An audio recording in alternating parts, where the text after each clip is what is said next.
So karon mga igsoon, mao kini akong i-share about kini sa pag-ampo nato. So atong pag-ampo, atong balaon ang duha ka pamantasan nato nga maingon kita na kung imo ihatag Lord. So di ba klaro kaayo na nagduha-duha kita, klaro kaayo na okay ra di ay sa ato ang di ato malawat. So mao kana nga atong walaon kana kung imo ihatag Lord or wait mo Lord, so walaon nato kana.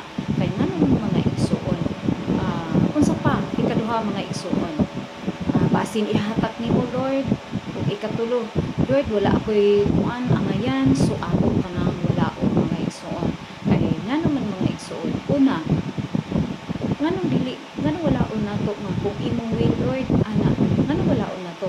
James chapter 1 verse 6 mga igsoon, iingon diha mga igsoon, but when you ask, you must believe.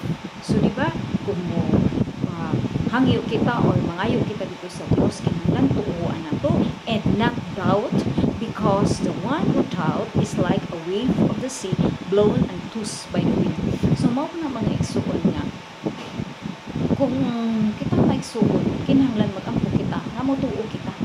O dili kita magduha-duha, kay kung magduha-duha kita, sa giingon dinhi sa balaang pulong, nga sama kita sa balod sa dagat nga balik dito, anhi diri, din gikuskuso sa hangin. So sama ini ana mga igsuon, kung magampo kita nangayo kita mga igsuon, di banda-banda ra ang atong giuan. Ato dito, balik diri, balik dito. So ana siya mga igsuon. So sama siya sa mga balod kung kita nagduha-duha kita nga wala kitay pagtuo. Sa walaon nato mga igsuon nga imo nga pagbuot at dili mga igsuon kay nga nagtuduan kita nga magampo kita mangayo kita kinahanglan nga motuo kayon kita mga igsuon.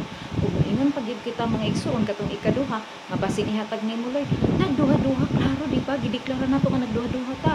So unsay giingon sa Mateo chapter 11 verse 24 mga igsuon, therefore I tell you, whatever you ask for in prayer, believe that you have received it and it will be yours. Di ba klaro kaayo mga igsoon nga maato kini kung kita motuo sa atong gipangayo pinaagi sa pag-ampo, kini ato gyud kining madawat. So klaro kinsa man nag-ingon ana si Jesucristo mga igsoon sa glory to God ato kining timan-an nga inani ang atong mga pag-ampo mga igsoon. So number 3 mga igsoon, nga moingon kita nga dili kita angayan. So mao na mga igsoon nga moingon kita dili kita angayan. So dili di kita nituo nga humana to pangayo ipasaylo, di ba nangayo kita ipasaylo.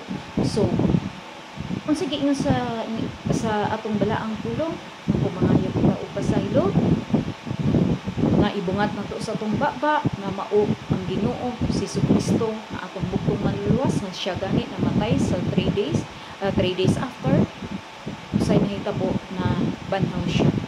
Kay nganong mga igsuon, ang tanan-tanan natong mga sala iyang gitubos dito sa krus. So iyang gipakamatyan ang atong sala dito. Usa nga kung kita mangayo og pasaylo o naghinusod na kita, gibiya na kita ni anak, so atong dawaton nga kista usa na ka anak sa Dios. So mo kana mga igsoon, kung ingon ta mga igsoon nga dili ta unworthy o dili ta worthy nga mo dili ta worthy nga mo mangayo kaniya, sunod duha-duha hapon kita ni anak nga mga pag-ampo. So unsay giingon dito sa Hebrew chapter 4 verse 16, let us then approach God's throne of grace with confidence so that we may receive mercy and find grace to help us in our time of need. So mo kana mga igsuon nga niingon din nga kita tanan mo adto kita didto, mangayo kita didto sa trono trono sa Dios aron kita makadawat og grasya nga confident kita nga madawat nato kana. So mao kana ang iyang giingon mga igsuon, mutuo kita nga madawat nato ang tanan.